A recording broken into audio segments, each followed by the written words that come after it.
We are live here. Welcome to a special episode of Let Me Talk to My Customer, a podcast from Counts Business Consulting. I'm your host, Chad Counts, coming to you live via Zoom and Facebook Live. If you're a new listener or joining us for the first time today, please be sure to follow us on Facebook or subscribe to the podcast, however you consume those, iTunes, Spotify, wherever you like. And be sure to be on the lookout for our content that we release every Monday. Sometimes we release it a little bit early, but for sure, every Monday morning, we'll have a new podcast for you. This week's going to be this special episode that's live.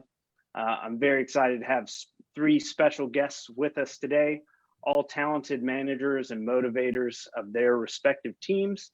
Josh Harris of Weaver, Ian MacFarlane of M&M, and Kody Hartman of Weller. We're going to introduce them and give themselves a chance to introduce themselves in just a moment. But first, I wanted to announce upcoming training opportunities that are going to be put on by Counts Business Consulting. We are excited to be launching our sales training series next week, beginning with two different series. The first series is a closing skills and technique series that's going to be kicking off on Tuesdays and running for 4 weeks. We'll also have our new salesperson turbo series. So we have a 12-week version and a 4-week version. This is going to be our 4-week version for new salespeople. It's going to be available on Wednesdays or Thursdays the next 4 weeks. Each of these are going to have a time slot at 7 a.m. across all American time zones. So whichever fits your company schedule, you can either do it before hours, or if you'd like to catch it later in the day, that's also an option, the further east and central you are. The closing series itself is going to be $150 per person per week, while the new salesperson series is going to be $100 a week.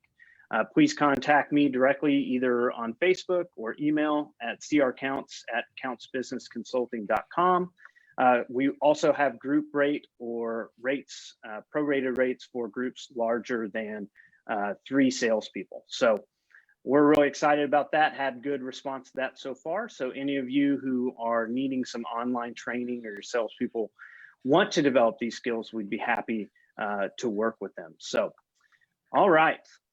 Thank you for indulging me on that long intro there. Let me go ahead and bring in my very special guest, which I'm sure all of you are more excited to hear from than myself.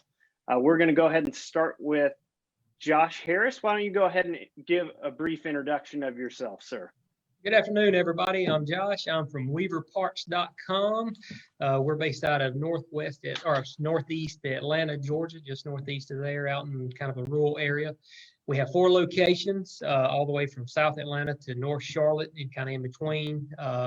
We got about 20 sales guys. We do everything a little bit different. We have a 1 call center. All my guys are in one call center. So we have a couple of homebound. So I know that's a little bit different from most people I talk to. So that's one thing we do different. I've been with the company 7 years this December. Started out in IT. And kind of somehow found my way over into sales. Not really sure. I just wandered over one day, and must be doing something right. Yeah, no, I think they needed somebody to fill in a spot, and I walked in and fogged the mirror. So I've been doing it for 3 years now. Really love it, enjoy it. Kind of found my niche, found what I want to do with my career, and we're having a really good time. Having a can-do yes mentality is great on sales, and it's also great in organizations. So I'm sure that's worked to your benefit, Josh. So thanks for joining us. Ian MacFarlane of M&M, go ahead and introduce yourself, sir. Well, thank you, Chad. Greetings, everybody. It's a joy to visit with you via this video podcast. My name is Ian. I'm the sales manager of M&M Auto Parts. We're located in Virginia. Corporate is here in Fredericksburg, Virginia. We've got 1 north in Stafford and 1 south in Chesapeake. So 3 locations. We've got 15 salespeople. Family-owned business since 1960, so we're 60 years into it. And we've gone from a small mom and pop to a larger operation. Just want to say God's been good to us. We really have a great group of people. And to me, the most important thing is not the parts, but the people. The parts will take care of themselves if you got the right people in place. Absolutely. I'm very, very thankful to be here.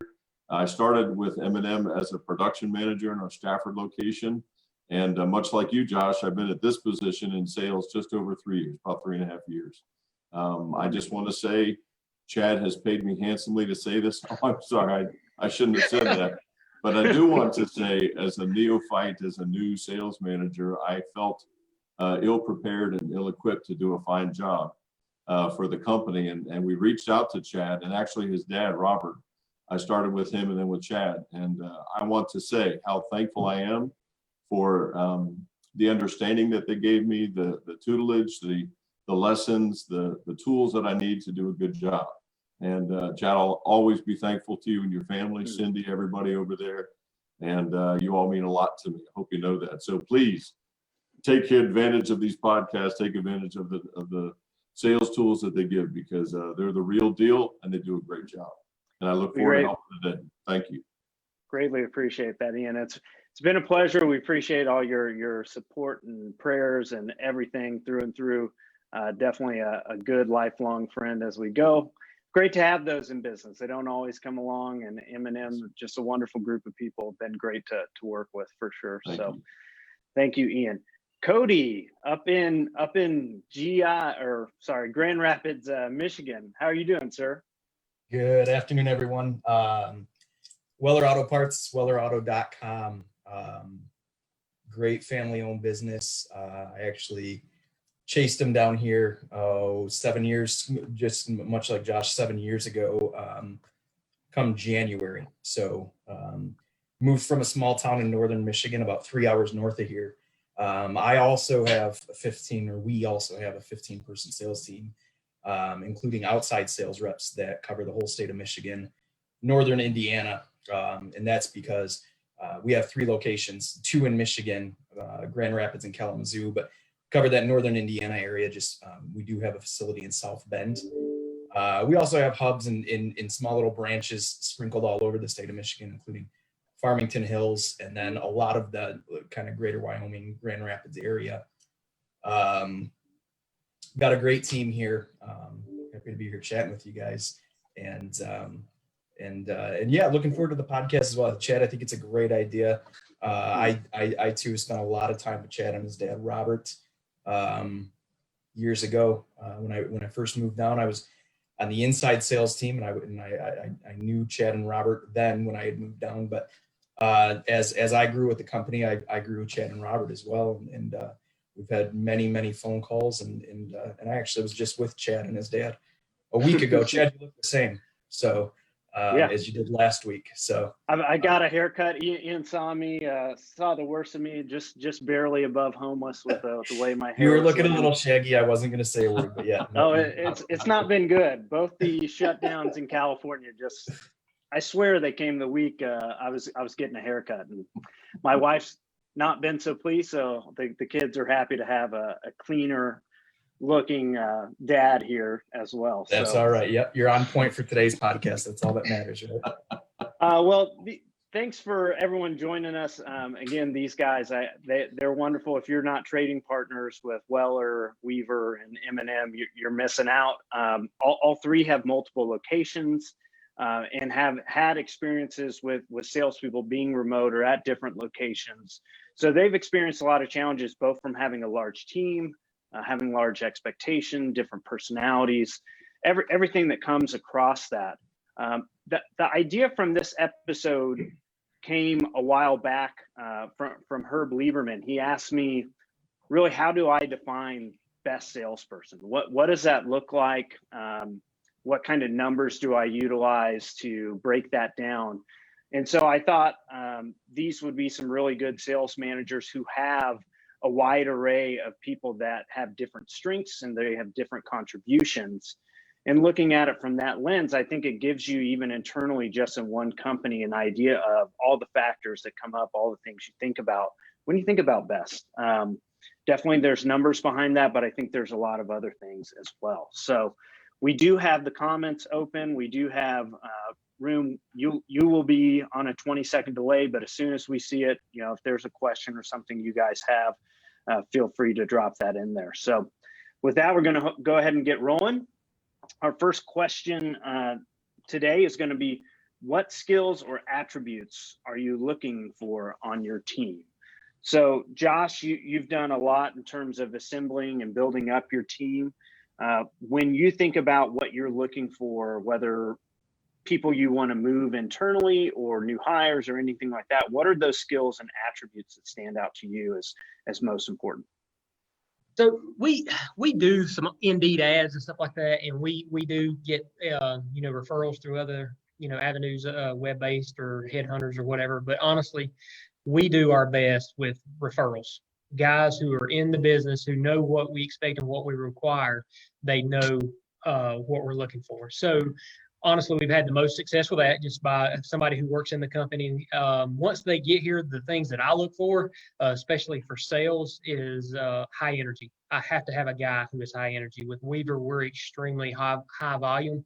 So, is he sitting straight up in his chair? Is he asking a lot of questions? Is he like me? Does he talk real fast? Is he bounding me with questions? When he sits down next to one of my other sales guys, because we require that during the interview, they have to come in for 4 hours and just sit with one of my other guys to see if this is something they think they would like to do. Is they something they feel like they'd be good at? Before we even do like a formal interview, we say, hey, this is what we do. This is how we do it. Does this sound like something that would interest you? We found when we started doing that, we was having a lot better retention rate than before. We had guys who would test really well with the personality test that we would send them. They'd get in here and they'd feel like a caged animal because we always going after the high energy people. And, we were losing some 6-monther people, they just say, hey, I just can't stay locked down. Can I go drive a truck? Can I go, work in the production? And we would lose a guy selling $6,000 a day, and that hurt, So when we went to just having them come in for 4 hours and sit with 3 different guys, I'd have them sit with a rookie, and then I would have them sit with a kind of an intermediate guy, been here maybe a year and a half, and then I would have them sit with a veteran, and then send them home for a day, and then I would call them the next day and say, hey, what'd you think? So that's kind of what we look for is the high energy, and is this a right fit for you? I love that idea. I love that picture of them getting to try the different paces of a new person, an intermediate, and experience. I think that's really clever. And even on the follow-up interview, I'm sure you glean all sorts of interesting. What did you pick up? What did you notice that was different between those? Because how much were they paying attention even, right? So that's great. I think that's a wonderful interview skill and tactic, Josh. Good ideas. Ian, let me go to you. What are you looking for on your team? Well, I agree. I think that's fantastic. And I want to come and sit beside Josh to see if I can, no, okay, never mind. I just want some barbecue, brother. I'm just being honest with you. Every time I hear your voice, I'm like, I need some barbecue from Carolina, but I'll be okay. Don't worry about it. I'll be okay.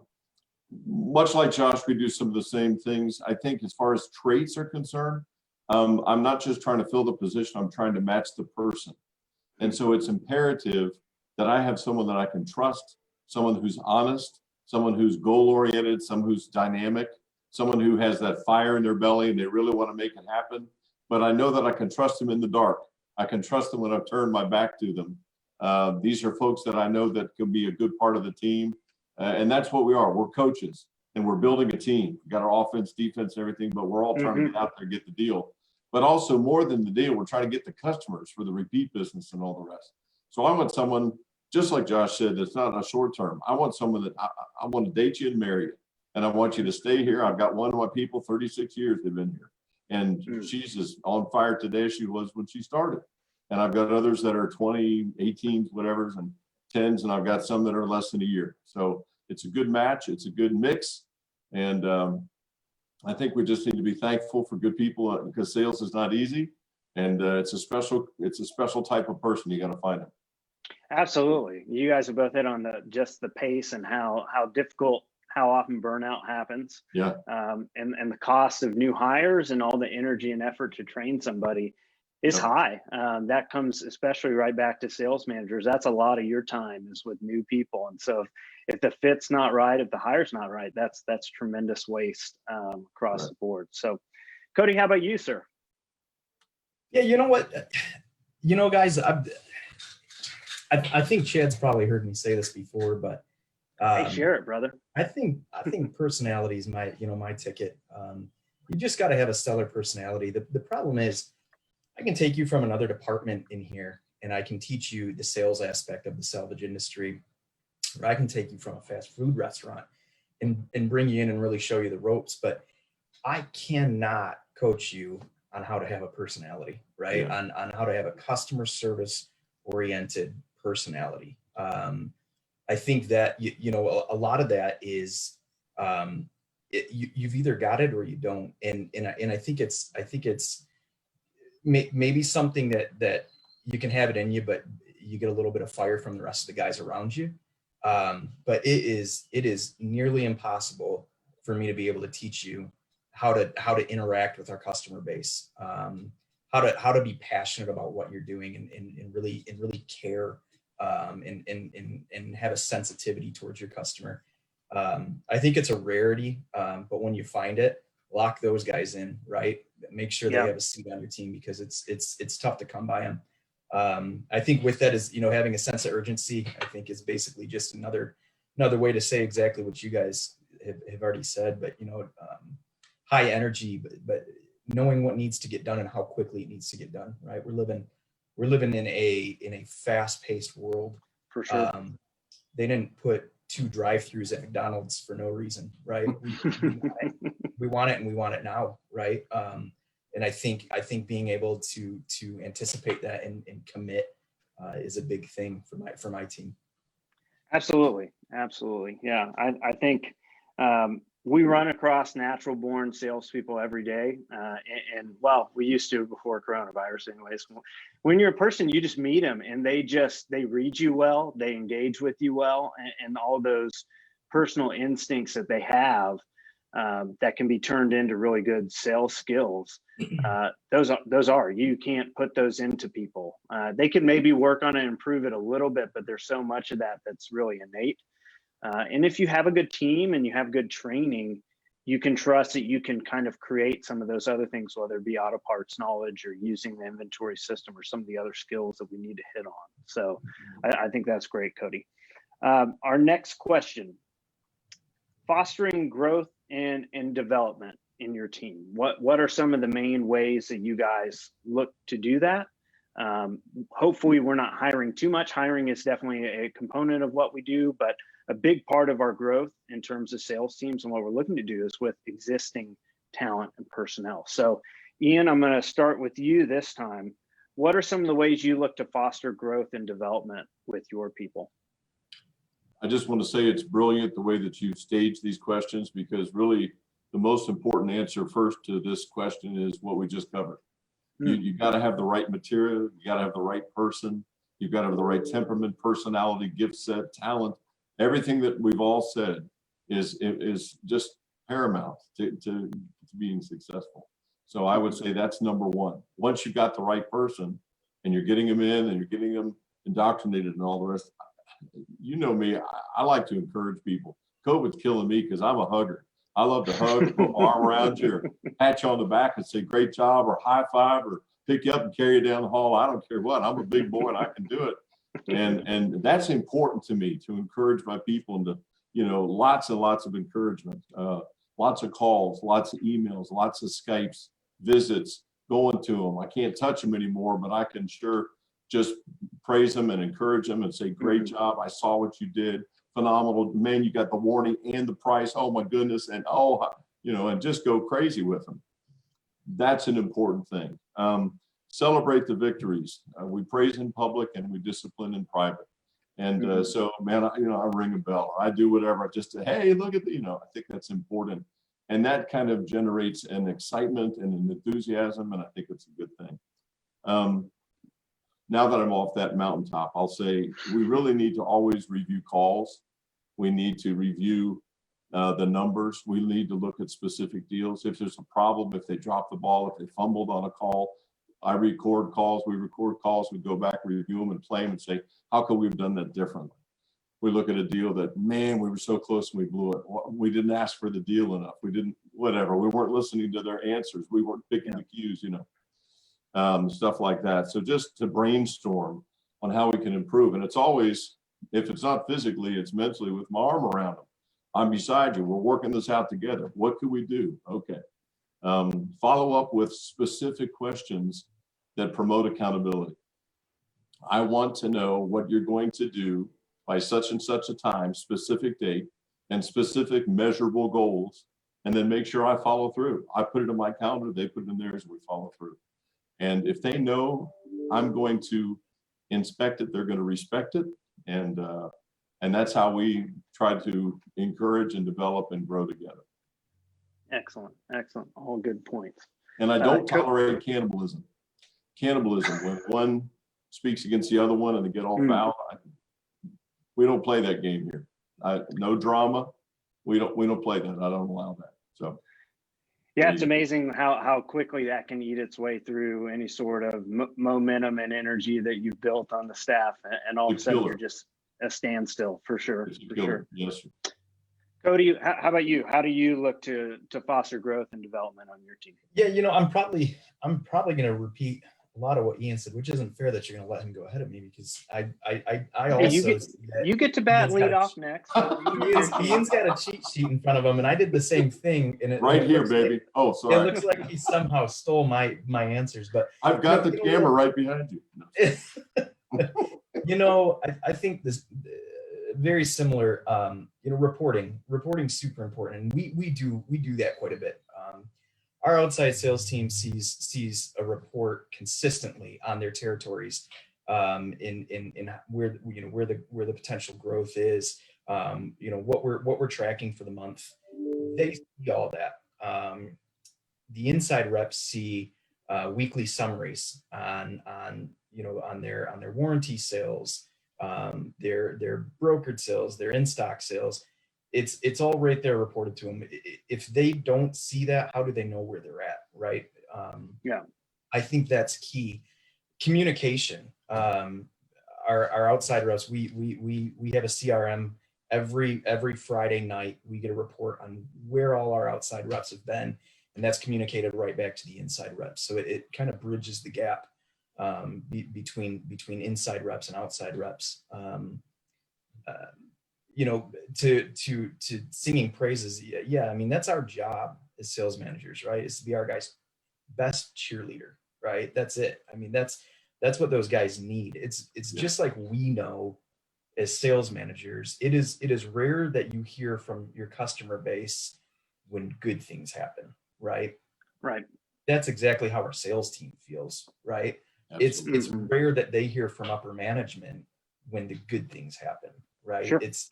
It's not as often, right? The majority of the time, when you walk to a sales rep, they take a deep breath because they're wondering what's coming, right? So sure. I think that's important, singing their praises and making sure they feel appreciated, right? That's the best work you're going to get out of someone is when they feel appreciated. And I think that's really the most important on fostering. So yeah, I think that there's this old phrase that timid salespeople have skinny children. Well, I think you could say the same thing with pessimistic or negative salespeople. Same way. And so you're absolutely right. Just you have to catch them being good. You have to praise them. It takes a high energy already, as Josh was talking about earlier too. Just the pace is relentless when you're especially at a growing, thriving company. Somebody's got to be filling your tank. It takes a lot of get up and go and energy and passion, and celebrating any sort of victory makes all the difference. So Josh, how about you, sir? What do you look to do? Another barbecue reference here. Did Ian and Kody leave any meat on the bone for you in this question? So we one thing we do is we have TVs lined up in our call center. So we have all our guys in one big, huge room, and they have basically cubicles set up. And at any point, they can look in any direction and see everybody's numbers on the board. We have our key metrics that we look at, the sale, the warranty sales, the brokered sales, stuff like that. And so what I figured out early was me and Brad, we could tell our guys what the right answer. Somehow or another, it came across differently when my other veterans, guys who sat beside them, making a killing, doing really well, knocking it down, when they told them. So, so I realized really soon that we needed a baseball team mentality. So I went to our guys and I said, hey, look, this company is built on growth. The owner said, hey, we're going to grow this business 20% year over year. So I sat down with them and I said, hey, guys, when the guy beside you sells an engine, that's not an engine, one less engine you have to sell in our inventory. We have a cost replace strategy. So when he sells that engine, that's plus 10%. We're going to replace it plus 10% by another car. So therefore, they really just sold more inventory for you to have because we're reinvesting it. So what we did was we had a list, like a hot sheet list of things that the guys wanted to see that would make it more efficient or help them grow their sales. And one of them was add on to the body warehouse. So we give out a set of numbers and KPIs and said, all right, guys, when we get to this, we'll double the size of the building in the bottom warehouse here at 320. And all of a sudden you had these rookies, typically in a normal sales organization, you would have the veterans sitting beside them, kind of weeding them out, trying to snake them, looking at them as, competition, where then they started reinvesting into the rookies. And next thing you know, you got those rookies selling up at a high level. And then we made good on the word. We went doubled the bottom size of the warehouse. All right. We blew through that list. All right, guys, what do you want to see us do next? And it's just been able to build. And, we say, at this point, those rookies who came in on that first kind of go round with that, they realize, okay, now it's my turn to reinvest in the next group of rookies that came in. That's excellent, Josh. That's a lot of stuff that I hadn't heard before. That's wonderful. And I think that makes a lot of sense to get the buy-in of, if you do better, we all do better. I mean, especially even from a customer-based standpoint of if our newer or greener salespeople are running off customers and not delivering on what they promise, that absolutely costs all the top-end guys too, right? I mean, you get that reputation, you get those negative reviews. So how we treat people up and down the line, I think, makes a big difference, and getting that lateral investment in each other is tremendous too. All right, Kody, different question. You get to bat lead off on this one. How do you battle? So we talked about growth and development. Yeah. The other enemy we face that I see most often is complacency, and just being satisfied or feeling like, oh, this is my level. I'm clocking in. That's all I can do. How do you battle that? What are some of your strategies for battling complacency? Yeah, so I think a lot with the last question is how uplifting are you to your team, right? Because I think complacency is the same to me as boredom, right? You're bored with your job. You're doing the same amount every week, every month, and it's repetitive, right? Everybody gets sick of that. Everybody's bored with the same thing, right? So I think that's it. Whether you're making a friendly competition, or you just have some jokes and some banter going back and forth, to like I said, to keep that fire lit. Complacency also, is potentially because they've maxed out their workload, and maybe the next thing you need to do is bring in another sales rep, bring in someone fresh that they can get new ideas from, or maybe that maybe they feel satisfaction from helping the new guy, whatever it may be. I think the easy one, right, is full base commission, right? I mean, that should be the number one thing. If you're complacent, and your paycheck is full commission, what is stopping you, right? There's no cap. The sky's the limit. How can you get complacent with that? People do. I don't have that mentality, right? I can't do that. If I know there's more to grab, I'm after it. But that's, I think circling back, I think it's just being that cheerleader for your team. I think it's, no one wants to work for the guy that continues to bring them down, right? You Right. have to be the positivity for your team when they can't find it. For sure. Good points, Kody. Josh, how about you? What are some of your strategies for battling complacency? So all of our guys, after 6 months, they were on 100% commission. So when I got into this role, it really shocked me how guys got to making an X amount of dollars. They got complacent. That's not me. That's, I want to be keep going. That was probably the biggest hurdle I had to overcome. And I got to be completely honest, we have not completely overcome it. We've got a couple of guys that's been here a lot longer than me. They're going to sell X amount of dollars because that's how much, that provides them a healthy lifestyle, and that's all they want. Yeah. So to combat that, we did a couple of things. So we have games, prizes, challenges, and it's never done on dollar amount. It's always on percent of sales or percent of growth of one certain area. This week, we focused on warranty.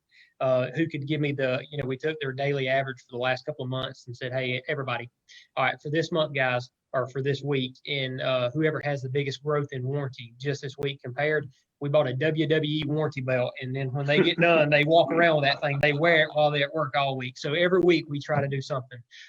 We have a big spinning wheel. We have a wheel you spin, and everybody put one thing that they really would like to have. And it may be a PTO day or a lunch with free lunch or a cater lunch or whatever it is. And then, one guy gets to spend that who had the best increase this week. And honestly, guys, there's some people we're not going to change that. So we're always hiring. I try to keep 3 people on rookie tier at all times. Yeah, I like that. Good. I love the WWE belt, especially in a sales pit where everyone's in the same office. Yeah. Everyone can see it. I mean, that's great. That's wonderful, Josh. That's really clever. I like that. Ian, how about you, sir? What are some of your strategies for battling complacency? Well, I feel like Kody because, all the good answers have been given and now I'm left with a slim pickings. So thanks for that. Just kidding. Much like Josh just said, once you've got the right person, we've talked about that. And once you've set them up, trained them up and all the rest, we talked about that. And once there's the understanding and communication, this is the goal and this is how we're going to compensate you. And much like you said, Josh, our people are all on the commission basis. We don't have any salary people. And you produce when you sell. So let's get to selling. So our compensation package is basically a carrot stick. You do what we need you to do. Here's a carrot and enjoy it. And if you don't, there's going to be some stick. And they've learned that, and they felt the pinch and the ouch, and then they go, oh, okay, you mean business? Well, let's just get on. The other thing is just, as we've said, to monitor the metrics to make sure that you know what's going on. Make adjustments quickly. Don't let there be a landslide. When it just starts to dip, you pull it back up. You address it. You head it off at the pass as quickly and as effectively as possible. And they go, oh, I didn't realize that. Hey, we're slipping a broker sale. Hey, we're slipping a warrior. Our freight. We were having some real freight issues. I'll be honest with you. And I put some time into it as far as UPS and our LTL freight and all the rest. And man, we've pretty much plugged that hole. And it's on its way to becoming a profit center. And those are things that we as managers need to do so that we can keep our people winning. So that's what we do. And I guess the last thing is, I send an email out every morning. I come in early and it's called Yesterday's Numbers. And the beginning of it is some important motivational picture. And then I have just a blurb of like a moment of, hey, get your checkup from the neck up. Hey, let's start the day off right. Hey, let's be positive. Hey, let's be our best and all. And then I give her numbers and then I give her marching orders. We go from there. And that's my foundation. That's my base every day. And then we go on from there. So that's what we do. Good. I like that.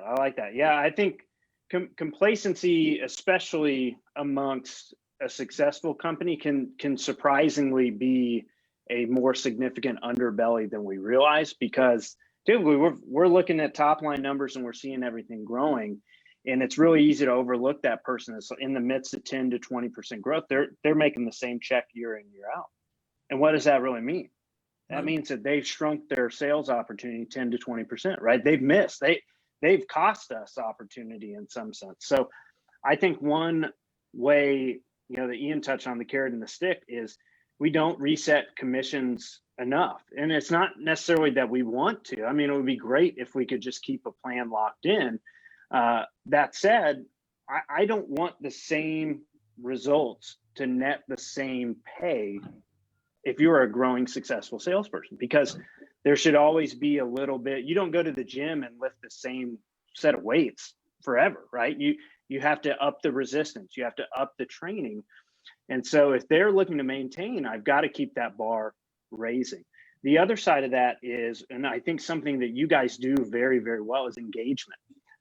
Knowing who they are and trying to understand what motivates them. If it's WWE, I've done a $1,200 3-month-long contest where each month they're accruing goals, and it's all different categories that, try and make it a big deal, especially during some of the doldrums that we get into with sales, where it's day in, day out.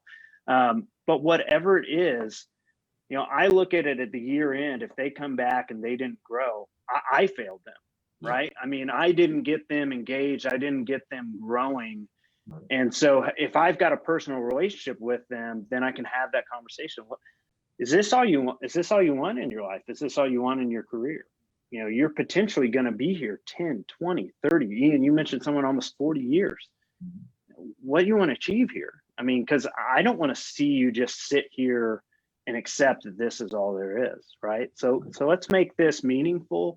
Let's make this purposeful. I want to see you have a tremendous life and success. So complacency is an enemy for all of us, right? At any phase in our life, complacency is a big enemy. All right, this is an open question. I'm not going to put anybody first. So whoever jumps on it, gets the spoils. This kind of what we let off with. We're finishing with what makes the best salesperson, and what numbers are the most important to you, and looking at those numbers. I'll go first. So when we got really serious about sales, so we looked at it in a couple of different buckets. We said in stock sell themselves. The buying team sold that part because they bought a in-demand part.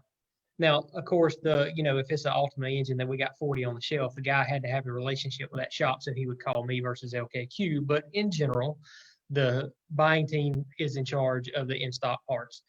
As a sales team, we're in charge of broker, warranty, and close rate. So one thing that we do is my guys, they don't like percentages. They don't think in percentages, they think in dollars. So, we sit down and figure out where they need to be as an average on PO and warranty, and we find out what that actual dollar figure is in PO profit, and they give them responsibilities. All right, guys, you're responsible on a daily average is this much PO profit. You're this much in warranty, and you got to keep your close percentage of this. And so we watch the quotes, making sure they call them back on their quotes and all that. So basically, those are the three things that we really watch as a sales team: is PO, brokered, and close rate. Excellent, good. I think it's tough. You've got when these guys are full commission, they're looking out for number one, right? So I think if you can find that guy that's just looking out for the company and using his best instinct of if something feels like it's not right, something feels like it's going south, or being able to diffuse a situation on his own. And I think that all comes down to how passionate are you about this career, right? I mean, how passionate are you about the company you work for, the position you hold, the industry in general, right? I mean, that goes as far as your trading partners, your customer base. How passionate are you? And I think that's the end all be all for me is are these guys coming to go through the motions and just simply exist in a sales position, or are they looking to live in a sales position, right? I mean, that's life in general. There's people that exist and there's people that live. I'm looking for the guys that want to live in this career, right? That have the drive, and back to that sense of urgency. They know when something's important and it's hot, it's got to happen. I think that's important. And if you've got it, you've got it. So that's. Have you found a way to turn that into a number? Is that something along the lines of basically when they close out their day, they've dealt with everything they can, or they come in early and make sure everything gets resolved? I mean, it could be from an hour's work, or it could be open orders, it could be any sort of thing like that. How do you measure basically their engagement with how committed they are on a given moment or month? Yeah, I think it's tough to put, the question I think was have I gauged that with a number? I think it's tough to put a number on it. And my reasoning is I've got my top salesman who's humping all day long, right? I mean, slamming phones all day long. And then I've got a young guy that will never do the numbers that he does. But the way he takes care of that customer, that little guy that's more of a bottom feeder, he's not going to be our rock star, our MVP. He's not going to. But I think sitting back and having that like proud father moment of watching the way they take care of your customer base, right? I mean, that's the most important thing. The word of mouth, right? I mean, the numbers will come. The numbers will come as long as you have the word of mouth out there, and you're giving an honest sale and taking care of your customer. The rest is all just minor things. It'll come. Yeah, I think you could almost do a days counter of how many days since last customer complaint for each salesperson, almost in some ways like that, to capture how much effort they put into capturing that. Ian, what about you? What are you looking for metrics wise? I just want to say this has been great for me to hear, to learn, to be with you gentlemen. I appreciate that so much. Just want to say that. Much of what I was going to say has already been said. Won't repeat it. I think that there's a huge difference between order takers and salesmen. And my prayer and my life's mission is to turn these people and to encourage these people to become better salespeople. And I'm not into the order taking. Order taking, anybody can do that. You just hit a button on a phone and do it. I want the plus parts. I want the sticky parts. I want if you've messed up your fender, then how's your bumper, grill, headlight, and what else do you need? I'm looking for people that are not just here, but looking beyond that. Fire in the belly, we talked about that. Someone I can trust, someone who really has that desire to be loyal to the company. Kody, you made a very, very good point. It's tough to find people that are truly loyal to a company because it's about themselves. That's why we're the Jiminy Cricket on Pinocchio's shoulder. We're the conscience. We're the one that's sitting there going, now, Pinocchio, we need to make sure we do the right thing here. Yeah. And that's part of our job, not just being the biggest, ugliest cheerleader in the world. That's me, not you guys, but also trying to make sure that they understand we need to do what's right here. And if you do what's right today, it'll come back to you tenfold, hundredfold down the line. And you're here long enough that they see that and they come back to go, thanks, you were right. And then they learn a life lesson. The coolest thing is when they not only do it here, but they do it at home in their marriage. They do it with their kids. They do it with their community. That's when you've made an impact in their lives, not just in this building. So we also do the metrics, part lookup versus total sales, the in-stock sales versus brokered sales, close rates on inventory and brokered sales, warranty, brokered, freight, cores, all those things. And those are the numbers that we do. But way more than that is we're salvage yard with salvage parts, but we salvage people. People need the love. People need the encouragement. People need the leadership. People need an opportunity to shine. Our job is to put people in the place where they'll shine the brightest. We find someone that's not doing well, maybe they're in the wrong spot. I don't know about you guys, but one of my problems, not just sales, but it's production. It's quality control. It's getting the right part pulled. It's getting it to the right person. It's things like that. That's all part of sales because it impacts us. I don't know about you guys, but it does us. So it's a whole enchilada. And we need to work well with the whole team, the whole family.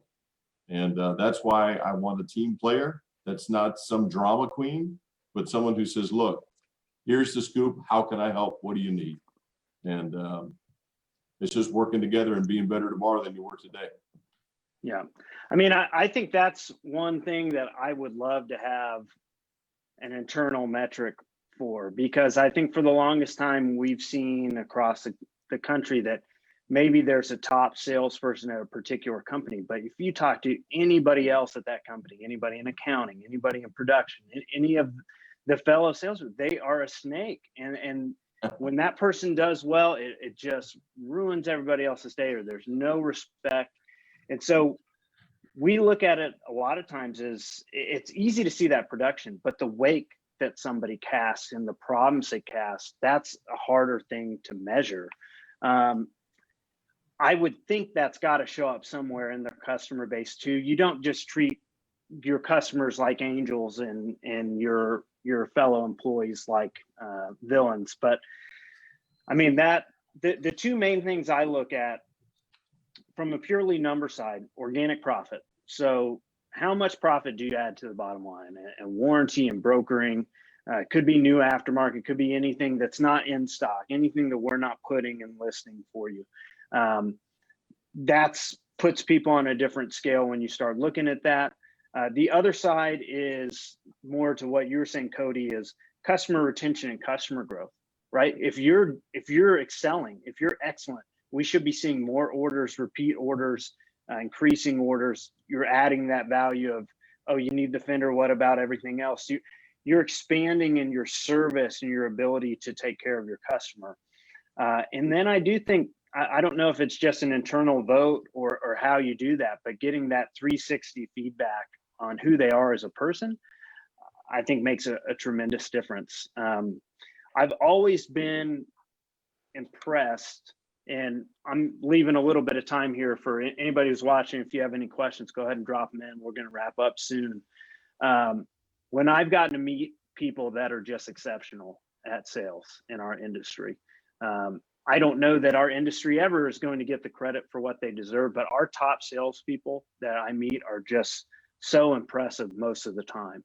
And quantifying that can be difficult, can be a challenge. But there is something like what Kody was talking about. They live it. When they talk about their customer, it's like their friends, it's their family. Most of them have met customers outside of the office, and not because the company paid them to. They know their livelihood, their children's livelihood depends on that, right? And there's this sense of, I'm building my company within this company, helping my customers build their companies as well. And there's kind of that synergy or that passion that happens from top salespeople. I've heard others talking to them, and just they know how precious time is. They know how precious their efforts are, both for them and their customers. And so the idea that somebody would walk away without an offer, without a solution or something, just is repulsive to them.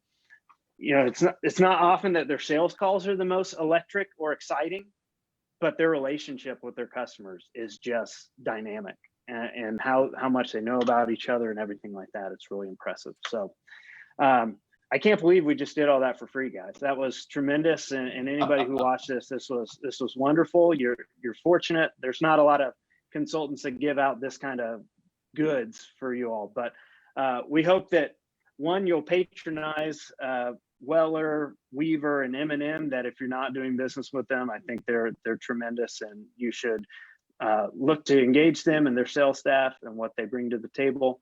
And additionally, if you would be so gracious as to work with us, if you want to participate in our trainings next week, both on the closing techniques and skills that we're going to be working on Tuesdays for 4 weeks. And if you have any new salespersons, we'll be happy to take them on our Wednesday and Thursday series. I don't think you're going to find better prices in terms of sales training. No travel, no time away from the office, very flexible, and they can be right there at their desk engaging with other salespeople as well.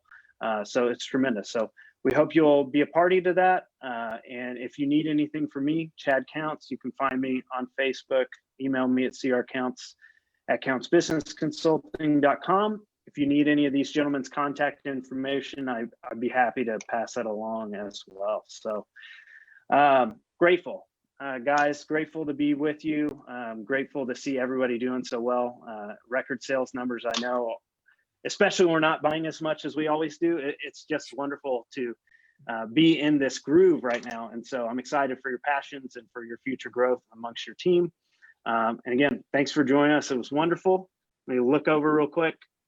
Okay, we don't have any questions or comments. I think everybody's stunned in terms of the awesome comments. So we'll leave it at that. So once again, thank you guys for being with us, and thank you all for joining us and listening along.